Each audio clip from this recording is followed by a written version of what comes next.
are with us in the room, do give a warm welcome to Nadja Bester. Thank you.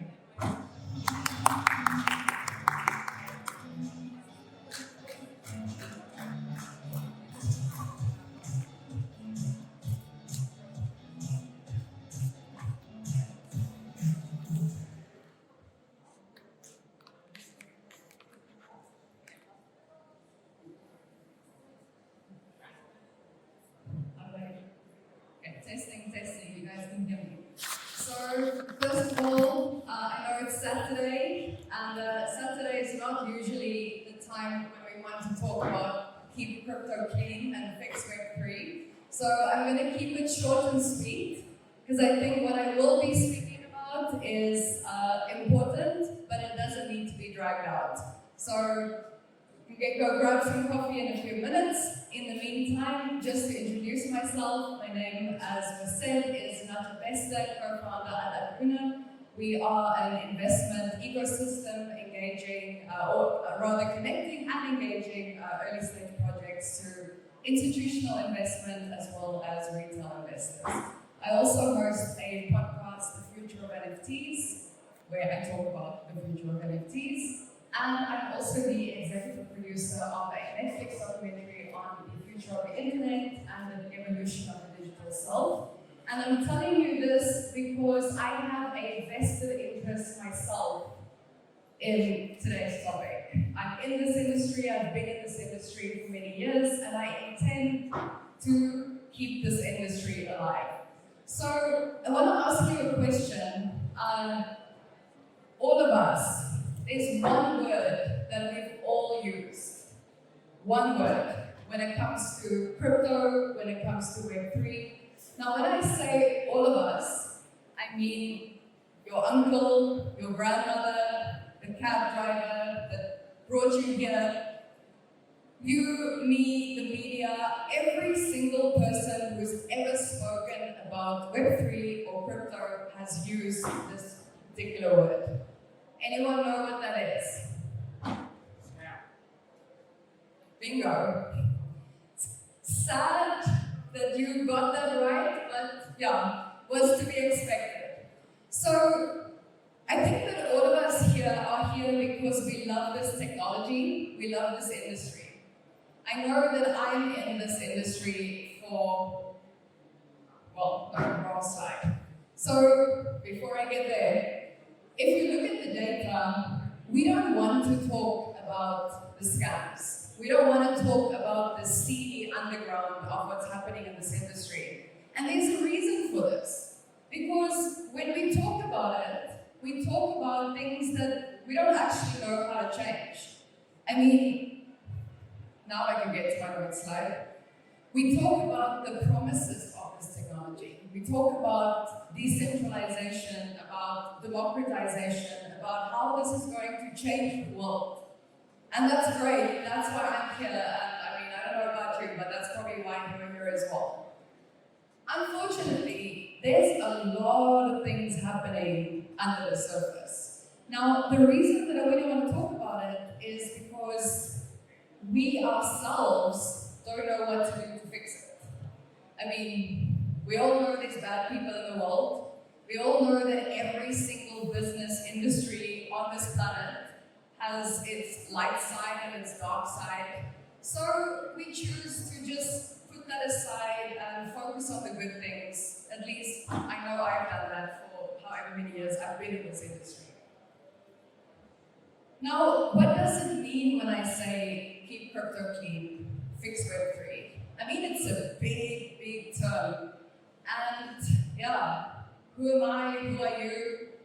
I think the reason that I'm standing in front of here today talking to you about this is because it's not a sexy topic, right? No one ever talks about it. It's not the kind of topic that brings you to conferences. It's not the kind of topic that gets you invites or gets loads of people to rush up to you afterwards. It's the kind of thing we all know about, but let's shelve it, let's put it aside. I think the most important thing that we need to internalize as people who are interested in this space is what this technology promises us is a greater level of openness and transparency than we have ever had the possibility of having. Now, this is because of the technology itself. But there's, on the technology side, yes, great, the potential is there. You often hear people say, companies in Web3 claim to support decentralization, however, these companies themselves are not decentralized whatsoever. So that's why the technology alone is not enough. It also needs to be a mentality, a philosophy that we all internalize. Now, I can stand up here and give you the moral and ethical reasons for why this is important. And that, yes, would be a very important and very valid argument. But I'm going to be a bit more pragmatic. It is Saturday afternoon after all. It's important for a very, very practical reason. Now, I'll tell you a little anecdote. I was speaking at a panel in Cyprus last week, and I was moderating the panel. It was a fintech B2B conference. There was one panel on Web3. If you've attended those conferences, you know it's kind of throw a dog a bone. There's one panel on Web3, so it's enough. Which means that most of the audience did not understand Web3 or crypto as well as I do. Literally seconds before I took my seat on the panel to start moderating, I met someone in the doorway and we introduced ourselves. I said, I work in Web3, and immediately the guy said, oh, that's all a scam, right? Now, I don't know how many times this has happened to you, but this happens to me every single time I speak to someone who is not in this industry. So, casting aside the good, moral, ethical reasons why we need to champion transparency, openness, inclusivity, democratization, decentralization, fairness, equality, all of these beautiful buzzwords in the space, I think the most important thing is if you are part of an industry that has such a PR problem that every time that you mention the word Web3, crypto, blockchain, NFTs, metaverse, DeFi, all of these lovely words that we love using, but the media loves talking trash about, and for good reason, because what gets the attention of the mainstream audience out there? They don't talk about, because they don't understand the promise. They talk about because they understand the losses, the price that is being paid. I don't know what's on the next slide, let's see. All right, how do we begin to fix it? Any ideas? Call out the scammers. So the thing is, there's no easy answers to this. And this is why something like this is a wicked problem. Wicked problems are things that don't have easy answers. Poverty is a wicked problem. World hunger is a wicked problem. This is a wicked problem as well. So if you thought that I was going to stand up here and give you a 1, 2, 3 bullet point solution on how we are going to fix it, no, unfortunately, I don't think such a thing exists. However, I want to draw our attention back to what this technology can offer, what this industry can offer, why we are here and not in Web 2. Because in Web 2, it's a top-down approach. You are the data that is being owned. You are the product. You are the target. Now, I would love to say that Web 3 is not this.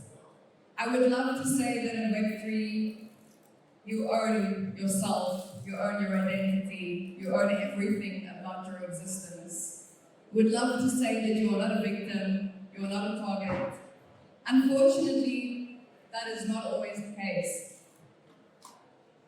So, my conclusion today is not going to leave you with any more revelations than you might have had at the start of the talk. I simply invite you to make this part of your personal and professional reference point. keep crypto clean. Sometimes it can be argued that the word keep is not necessarily relevant. Has it ever been clean? I do believe that there's enough good people in this space all across the world that we can get to a point where we can say keep is the operative word. And let's fix Web3. I have been down a rabbit hole for the past week purely because of these two hashtags. And I invite you to join me on social media and let's keep crypto clean. Thank you guys.